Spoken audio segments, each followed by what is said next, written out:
Welcome to our channel, and today topic is again comparison of different sets operation. And you know very well that first of all we have discussed the sets, their definitions, families of set and nature of the sets, and after that we have discussed with you kinds of set. And recently we have uploaded a number of videos about the different set operations. And now we are going to compare of all different sets operation because differences and similarities, जब हम इन दोनों को discuss करते हैं तब हमारी learning जो हमारे कंसेप्ट होते हैं वो बहुत ही ज़्यादा क्लियर हो जाते हैं. Recently we have uploaded a video about the comparison of union of the sets and universal of the set. और जिन लोगों ने वो वीडियो देखी है उनके यूनिवर्सल एंड यूनियन दोनों का कंसेप्ट बहुत क्लियर हो चुका है. आज हम जो है कंपेयर करने जा रहे हैं union of the set and intersection of the set.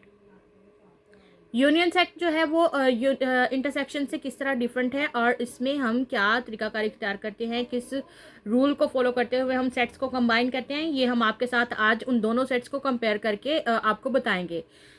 But before starting our video, if you have not subscribed our channel, then please subscribe our channel, like our video and share your feedback. Okay, let's start today's lecture. Okay, so first of all, we will compare the definition intersection of the set. Intersection of sets A and B is that contains all common elements. Contain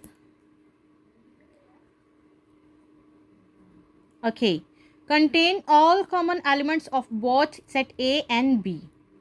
intersection sets में हम क्या करते हैं, हम common elements लेते हैं जो कि सेट ए और सेट बी दोनों में कॉमन होते हैं, सेम होते हैं दोनों में, ठीक है.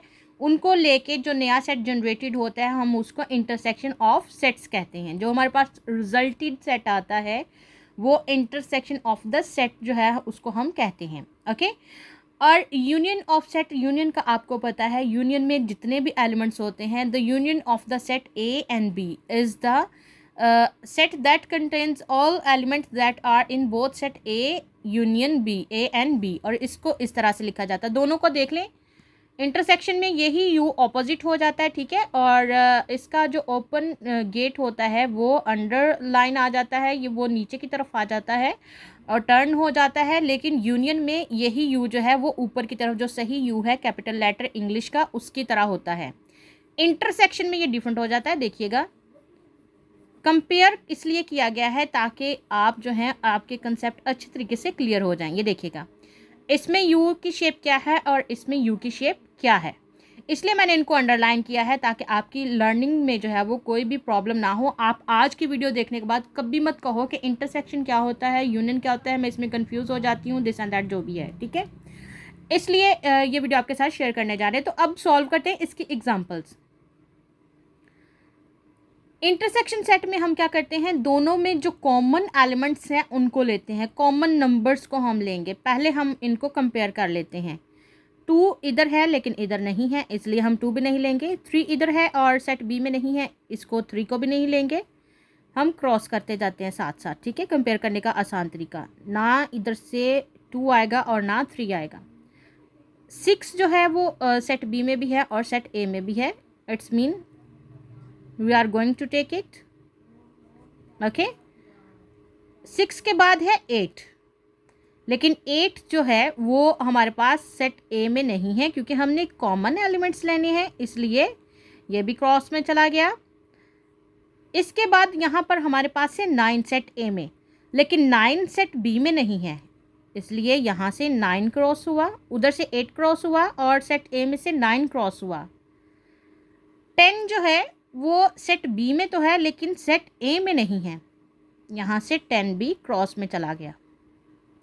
क्योंकि मेरे पास स्पेस कम थी कंपैरिजन करने के लिए, ये मैंने इसलिए इसको कम स्पेस में भी मैंने इसको एडजस्ट कर लिया है ताकि हमारी जो लर्निंग है ना, कंपेयर करने का जो तरीका है वो यही है, चीज़ों को कंपेयर करना, पास हो तो फिर ही हम उसे अच्छे तरीके से लर्न कर सकते हैं. और उनको पार्टीशन कर देना, कंसेप्ट्स की पार्टीशन कर देना और उनको एक दूसरे के साथ कंपेयर करके लिखना, इसी तरह से कंपैरिजन्स होता है.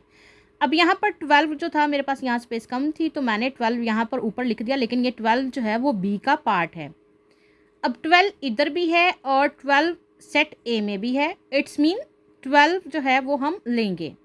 अब जिन पर क्रॉस किया है उनको आप स्किप कर दें और जिनको हमने गुड का निशान लगाया है जिस पे, उसको हम ले लेते हैं। यहाँ से गुड का निशान है 6 पे, तो ये हमने लिया 6 और 9 भी क्रॉस है, यहाँ से 8 भी क्रॉस है, 10 भी क्रॉस है, सिर्फ 6 दोनों में है और 12 इधर भी है और 12 सेट बी में भी है और ये हमारा आंसर है। जस्ट 6 एंड 12 जो है वो कॉमन एलिमेंट है इन बोथ सेट, इसलिए हमने सिर्फ इन दोनों को लिया और ये हमारा आंसर है। ये है जी intersection of set A and B और इसको हम इस तरह से लिखेंगे। ओके, इंटरसेक्शन ऑफ सेट्स में हम क्या करते हैं, जितने भी सेट अंडर कंसीडरेशन होते हैं उसमें जो कॉमन एलिमेंट होते हैं जो मैचिंग कर रहे होते हैं, ठीक है, मैच कर रहे होते हैं एक दूसरे के साथ, जो दोनों सेट्स में होते हैं सिर्फ उनको लिया जाता है। ये बात याद रखनी है। और ये जो यू ऑपोजिट यू है, ठीक है, इसमें क्या करता है वो मैं आपको एक तरीका ये अपने माइंड में सेट कर लेना है। ये सिर्फ उन एलिमेंट्स को अलाउ करता है जो कि कॉमन है, जो कि दोनों में मौजूद हैं, सेट ए में या बी में, दोनों में है। यहाँ पर 2 से ज़्यादा सेट्स भी इंटरसेक्शन के लिए दिए जाते हैं, लेकिन क्योंकि अभी बेसिक कंसेप्ट है, अगर बेसिक कंसेप्ट क्लियर हो जाएगा तो हम जितने भी सेट्स होंगे उन पर ये ऑपरेशन अप्लाई कर सकते हैं। तो ये जो ऑपोजिट यू का साइन है ये जस्ट उन एलिमेंट को अलाउ करता है जो कि अंडर कंसिडरेशन सेट्स में कॉमन होते हैं, एक जैसे होते हैं, बाकियों को वो अलाउ नहीं करता, इसलिए बाकी इसमें नहीं काउंट होते। ओके, ये था intersection of the set.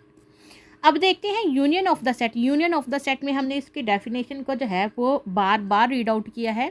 The union of the sets A and B is the set that contains all element that are in both set A and B. ये यूनियन ऑफ सेट जो है वो इससे बिल्कुल opposite है। ये देखें, ये दोनों को पास पास लिखा, दोनों को कंपेयर इसलिए किया कि ये दोनों एक दूसरे के ऑपोजिट हैं। आप एक का कंसेप्ट लर्न कर लेते हो तो दूसरे का खुद ब खुद आ जाता है, ठीक है। यूनियन ऑफ द सेट में क्या होता है, जो हमारे पास न्यू जनरेटेड या रिजल्टेड हमारे पास सेट होता है उसमें वो तमाम एलिमेंट होते हैं जो ए और बी दोनों में होते हैं, और इसका जो गेट ओपन है वो तमाम एलिमेंट्स को जो अंडर कंसिडरेशन सेट्स हैं उनके सब एलिमेंट्स को जो है परमिशन करता है कि वो उसका पार्ट बन जाएं। अब हमने इसमें सिर्फ एक ही चीज़ करनी होती है, हमने सीक्वेंस के साथ लिखना होता है। 1 लिया यहाँ से, 2 इस सेट में नहीं है, बी में नहीं है लेकिन ए में है, इसलिए हम 2 को भी लिखेंगे। 3, 4 नहीं है, दोनों में 4 लिखने की ज़रूरत नहीं, जो इनमें है हमने सिर्फ उनको रीअरेंज करके लिखना है। 5 है, 6 है, 7 नहीं है, लिखने की ज़रूरत नहीं है, लास्ट पे है 8। तो इसमें वो तमाम एलिमेंट्स आ गए, ठीक है, जो सेट ए में थे और बी में थे, लेकिन यहाँ पर हमने क्या किया, हमने उनको ऑर्गेनाइज करके लिख दिया। आपने ये चीज़ याद रखनी है कि ऐसा नहीं करना कि दोनों में अगर 1 है तो आप 2 टाइम 1 लिखें, नहीं, जस्ट कॉमन लेना है, दोनों में से एक ले लें, वो दोनों को रिप्रेजेंट कर रहा होगा। जैसे यहाँ पर जो था 1 2 टाइम है लेकिन हमने जस्ट कॉमन लिया, एक ही दफ़ा लिया, इसका मतलब है कि ये दोनों में मौजूद है।